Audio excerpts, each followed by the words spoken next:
parquet. La radio qui parle de NBA, la radio qui nous écoute.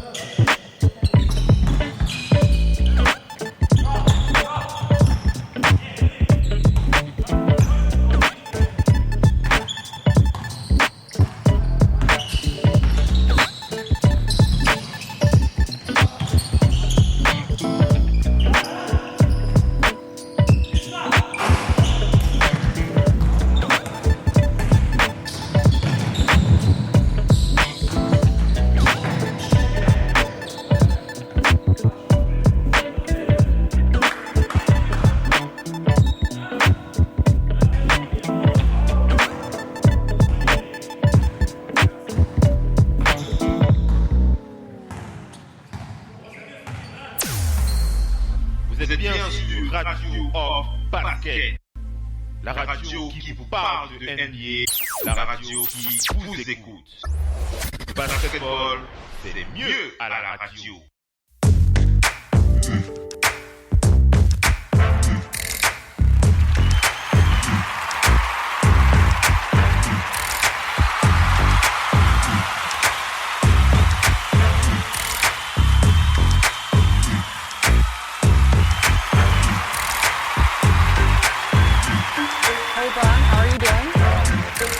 Awesome. So tell me what you've been up to in the off season. I saw some banana boating in Spain, I think. I've been doing a little vacation, a lot of family time. Good. Because during the season, you wrapped into the whole basketball thing and how to prepare to win every night and things of that nature. The family, it kind of takes a hit because you don't get to spend as much time with them as you would like. So in the off season, I spent a lot of time with the family. Also been doing a lot of things with my business. So it's been going well. That's great. And you just came back from Akron where you had an annual event with a bunch of the families there that you support through your foundation. Yeah, absolutely. It's called the We Are Family Reunion, and we hosted, once again, it's our second year hosting it at Cedar Point, which is one of the greatest amusement parks in the world in Sandusky, Ohio. But we got an opportunity to bring 5,000 families to the park and be a part of our reunion. Once again, we welcome our new third graders into the program, and this is our 6th year of having it. So we got our first group of third graders now in the 8th grade, and now we just welcome in our new crew of third graders. So it's a fantastic time for our foundation and for the kids as well. That's great. Well, you've clearly been busy in your off season. I thought you were supposed to be resting, but you're doing this. I've tried. It hasn't quite worked out for me. Yeah, and I hear you're still doing 5 a.m. workouts and stuff like that. So clearly really busy. Want to talk to you about all of your business initiatives. But first, we have to talk about this amazing comeback that you just had in your awesome season. Oh, wow. Thank you. Yeah, no, incredible. As you know, no team has come back from a 3-1 deficit in the finals, and yet you did. So take me back to that night, Game 4. What happened between Game 4 and Game 5? 'Cause a lot of people would just be like, all right, that's right. it. I mean, it was a difficult night. I mean, the series was 2-1. We have another opportunity to tie the series at home. And we played a great first half in that Game 4. We was up at the half, and then in the third quarter, it just went down the drain. We lost our defensive pressure, our keys, and Golden State just turned up the pressure, and they was able to steal our home court advantage and go up 3-1. And so I'm sitting at home just kind of recalibrating and thinking about the game, and just everyone is kind of down at that point. And for me as a leader, I couldn't allow myself to get in a funk. And so I just started to, just trying to recalibrate and say, okay, well, listen, we got to go to Golden State for Game 5. We got to come home anyway, so why not come home and give our fans another game and give them an opportunity to have a Game 6? And that was my mindset, and I was very relaxed going out to Golden State for Game 5, and obviously we saw what happened in that game. I was extremely confident in my teammates' ability throughout, Game 5, and then coming home to Game 6 to our home fans who are ecstatic and crazy as can be, and then in a Game 7 is one game. Mm-hmm. It's sudden death, and it doesn't matter what's going on at that point. I believe one game. I'm gonna take myself every time. If you just give me one game for it all, I'm gonna take myself. And we was able to do something that's never been done, like you mentioned. Come back from 3-1, and to win it on their home floor. It was an amazing feat for our franchise. And you told this great story in your podcast that you just launched this week about how you spent that night of Game 4. You sent a group text to your troops, and you said, what did you say? You just mentioned, just finished the podcast with, the open run with the great Jesse Williams. And, if guys ain't heard it or seen it yet, you go on iTunes and pick it up. But I sent the group chat.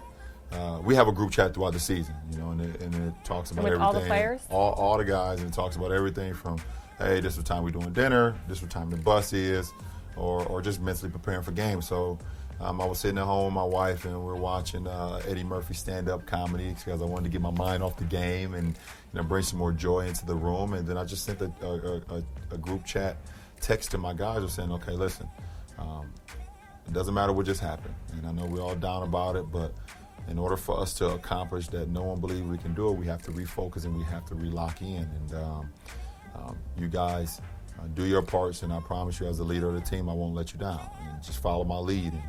And guys got on that plane the next day to head to San Francisco with that mindset. And I will say it worked out for us. I will say it worked out for us. So Game 7, the play everybody talks about is your chase down block. I think ESPN clocked you at going 19 miles an hour to get from half court all the way to where you could just slam that ball against the backboard. So where does that rank for you? Is that your number one LeBron play of all time? I would have to say, just coming off the top of my mind, that would definitely rank number one, just because of the magnitude of the game, what was going on at that point in the game, and I had to run through a couple guys and get around a couple guys to get to that position. And it was a big moment, not only for that particular moment in the game, but for Cleveland sports history. Now that you can kind of look back upon it, a lot of people are saying. So, for me, I think a lot of people will base a game-winning jump shot or dunk or something that happened offensively for a staple play from my legacy to be a block, something defensively to help us win. That's the ultimate for me. That's great. So you guys won. You didn't cry for the 2 times you won your championships in Miami, but you did for this. Yeah. So clearly emotional. What was the plane ride like? I think everyone would love to be a fly on the wall. It was pandemonium. There was definitely no crying. There was so much laughter and joking and excitement. Our franchise took us to Vegas from San Francisco, took us to Vegas. The guys partied there, and then we went home and had the celebration at home. So we had a 5-hour flight back to Cleveland in front of our fans, and they were there waiting at the airport. And no one slept. We were so high off adrenaline and emotion and everything. It was, I wish I can get it back. I wish I had like a GoPro attached to my head throughout everything where I could have captured it all, but the memories are still here for sure. So a great move you had was wearing that Ultimate Warrior shirt when you got off the plane. People loved that, or hated it. So be honest, did you pack that before you won the game? Where did that come from? Well, it's funny because my wife bought, she asked me who are my favorite wrestlers of all time, and I told her Sting, Stone Cold Steve Austin, Ultimate Warrior, The Undertaker, and Ric Flair. Those are some of my favorite guys ever growing up. So one day I get home from practice, and there's these T-shirts laying in my bedroom, and my wife purchased them from a store. So throughout the whole playoffs, I was if you guys remember, one time I had the Undertaker shirt on. So I packed them all throughout the playoffs, and the shirt that I had on to come home in, I wore in Vegas, and my teammates sprayed me with champagne, and it got soaking wet, so I had to throw it in the trash. And the only other shirt I had in my bag was my Ultimate Warrior T-shirt. The only one. That was the only one, because all our bags were underneath the plane. So the only one I had was the Ultimate Warrior T-shirt that was packed in my travel luggage, and that's what I put on. You guys, anyone on my team, no one believes everybody think it was set up that way, but it really wasn't. Well, but what it if you had worked lost? out that way. That shirt would not have been on if you had That lost. would have been the T-shirt I'd have had on still. Ooh. Or I could have did the J.R. Smith and not wear a T-shirt. That's true. That might have gone over better in Cleveland if things hadn't worked out. Awesome. Well, so I want to talk about your business initiatives because you're doing a lot there. Thank you. You have a great other half in Maverick Carter, who's been a friend for decades at this point, right? Decades, yeah. So just tell me the story about how you two met and how you trusted him with your brand. We grew up in the same hometown of Akron, Ohio, which is it's a very small city. And if you know one person, then that person knows someone in your family, and everyone becomes family, basically. So, just to pick it up, as we became teenagers, Maverick ended up going to St. Vincent St. Mary. When I was in 7th grade, we struck a great friendship once again from being childhood friends as well, but he kind of recruited me to come to his school. And I eventually went to St. Vincent St. Mary as well. So when I was a freshman, he was a senior. He was our senior captain of the ball club, and just looking up to him as a senior and seeing the way he approaches the game and approaches school and things of that nature. He's always been someone that I was like kind to and fond of, and our friendship continued to where he graduated high school and went off to college, and then I played my prep school years, and then when I went off to be a pro, I knew he was someone I wanted to keep around me. And now that not only we're friends, we're also business partners, and just to add on to what you were saying, Allison, we have done some great things so far. We have a TV show on Stars called Survivor's Remorse. We have a show on CNBC that's coming out next week called Cleveland Hustle. We have Uninterrupted, where athletes can dig in deep on what they're going through, give our fans even more insight about what they're doing as well. And we're also, we're doing so many great things. It kind of all runs in together, but it's our passion.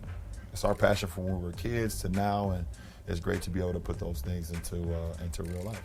So tell me a little bit more about the Uninterrupted, because a lot of sports people know what it is, but it just launched last year. You guys raised a little bit of money for it, and it's distributed media, right? Right. So we're not journalism, and we don't want to get in the way of that.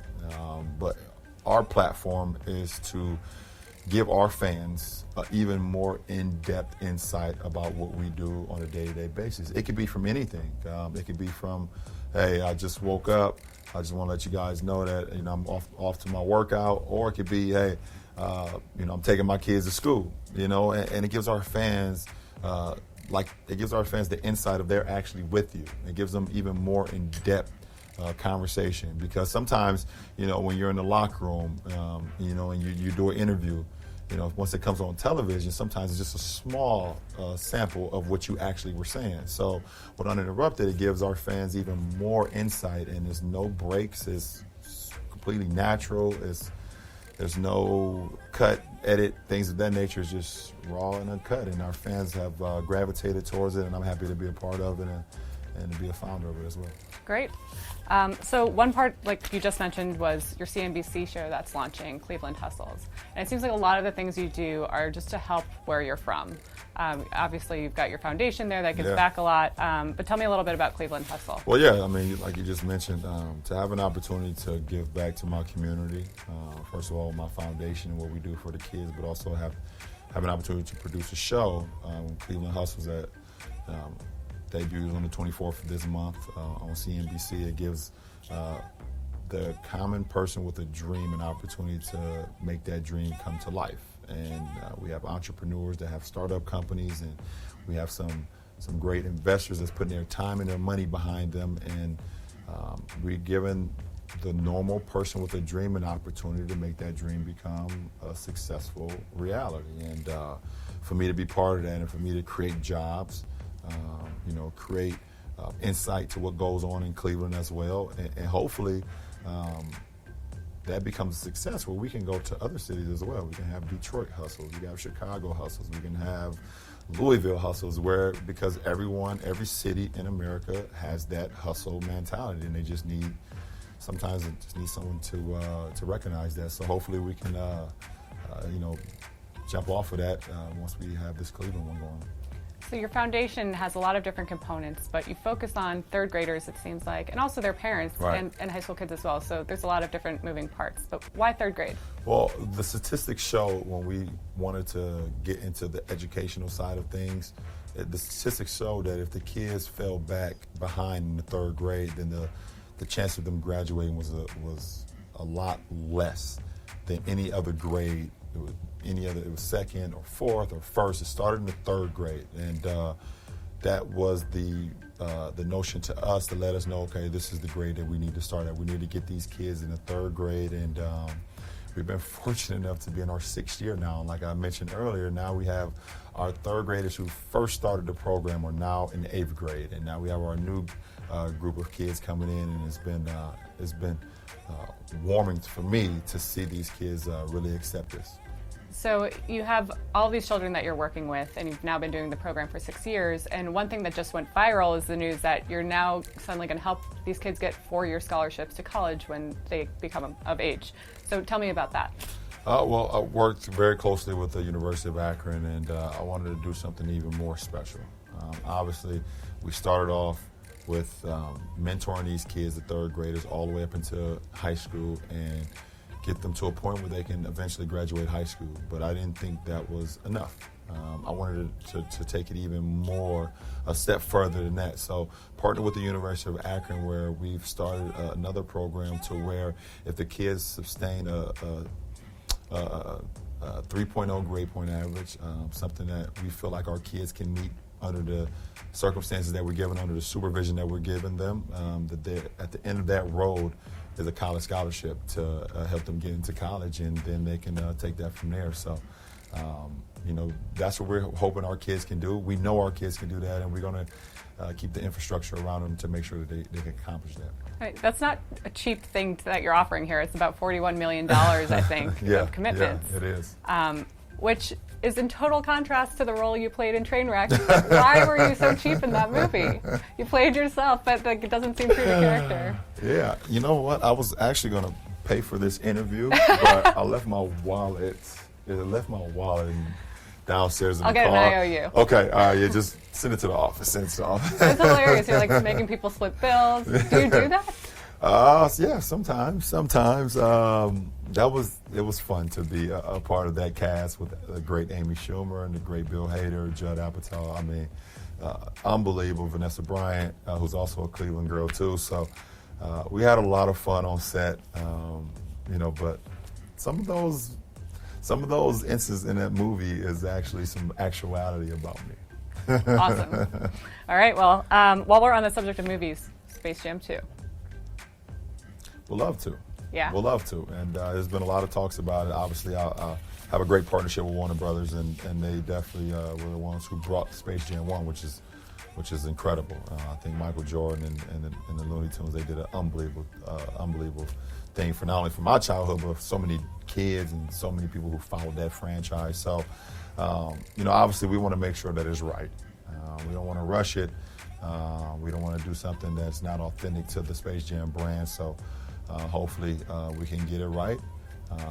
But they, right now where it stands, the Space Jam franchise is in a great place. So, on a more serious note, you and your friends did an amazing thing at the ESPYs. Talked a lot about some very serious issues that a lot of people, quite frankly, with huge endorsements online, just don't feel comfortable talking about. Why weren't you kind of afraid to speak out about that? It's just in me. I think it's who I am, and it's something I'm passionate about, and it feels right. If it feels right to me, then I believe it should be spoken upon, and I have so many different avenues where I can do that, through Uninterrupted, through my social platform, and also the ESPYs is a perfect platform because it's the one day of the year where all our fellow athletes get together and in the same venue. And to have a French brotherhood like I have with Chris Paul and Dwayne Wade and Carmelo Anthony, we use that platform to voice our opinion about the state of America and the state of how we see it today. And my particular point was about,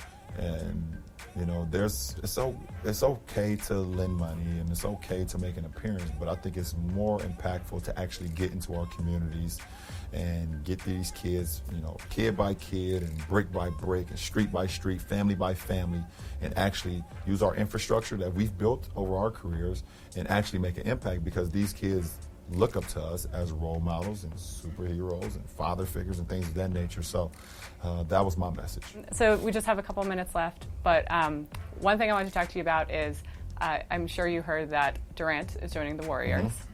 How did you learn that news, and what did you think? Well, I learned just like everyone else, through social media. I think it was on the 4th of July when it actually happened, and I was in my home in Los Angeles actually preparing for 4th of July barbecue. And, when I saw the news, I was like, wow, that's I think everyone had the wow thing. Mine was no different from the average person that doesn't know basketball to the person who watches it and covers it every day. So, I think it's all great for our league. I mean, our league is very competitive. It's continued to grow, and Adam Silver has done a great job of picking up what David Stern started, and so it's pretty cool. So a lot of people didn't react maybe as calmly as you might have to that news. A lot of fans had opinions about it, thought it's not right. He's running a super stacked team. Yeah. Do you better understand now the reaction when you joined the Heat from your fans? Well, I think every decision is different.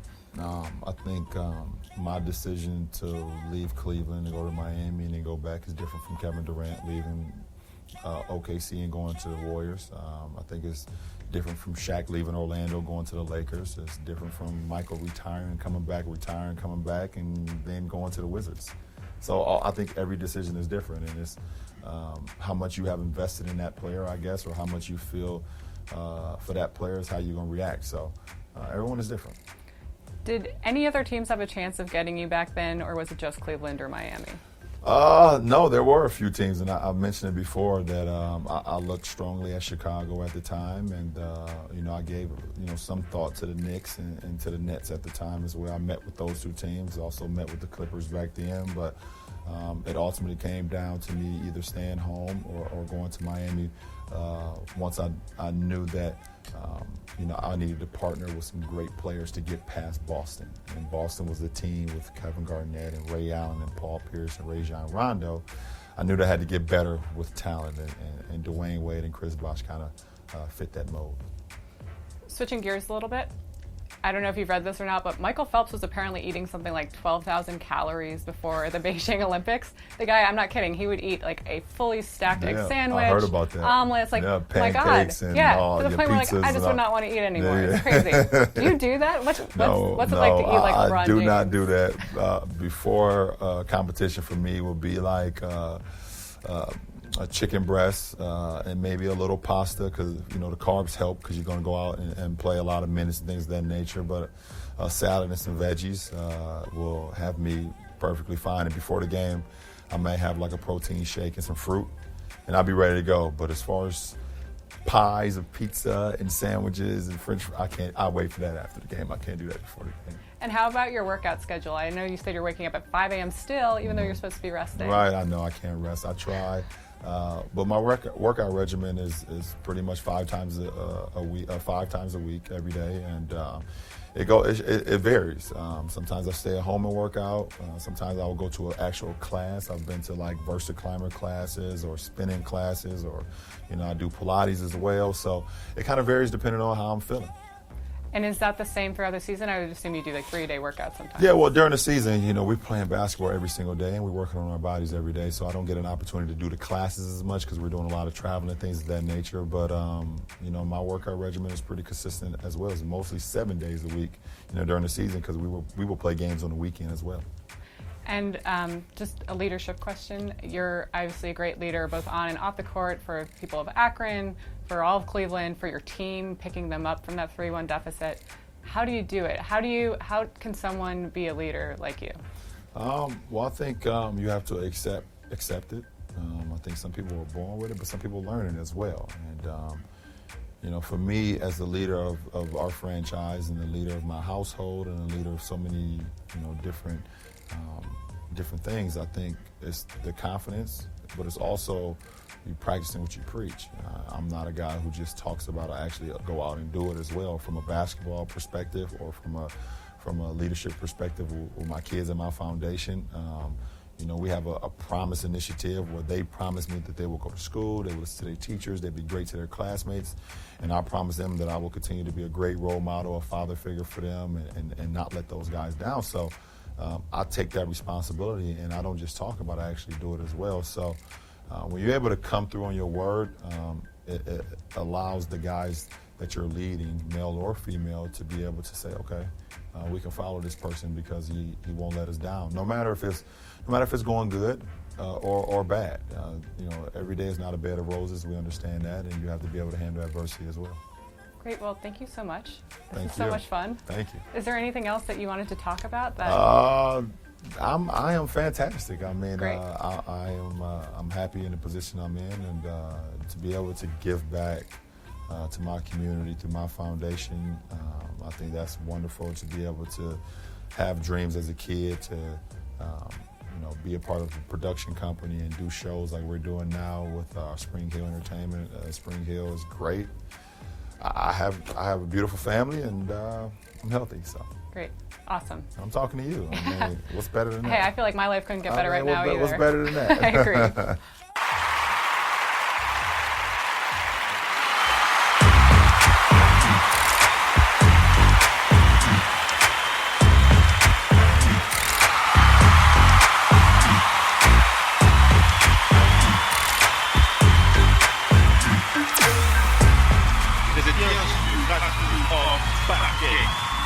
La radio qui vous parle de NBA, la radio qui vous écoute.